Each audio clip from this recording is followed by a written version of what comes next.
সবাই মিলে একসাথে হয়ে ফিলিস্তিনে পারি। আমরা যারা আছি মুসলিম তারা সবাই একত্রিত যে আমরা যেন ফিলিস্তিনকে মুক্ত করতে পারি। ধন্যবাদ আজমিরা। আমি এই পর্যায়ে তারা প্রজন্মের পর প্রজন্ম সরোয়ার হোসেন উত্তাল ছিল গাজা এবং রাফায়।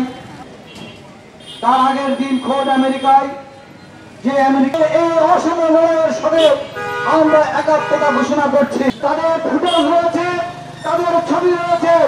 আমরা আশাবাদ 31 জনকে অ্যারেস্ট করা হয়েছে। আমরা দাবি জানাই বর্বরতার বিরুদ্ধে আজকে রাজপথে নেমে প্রতিবাদ জানাতে চাই।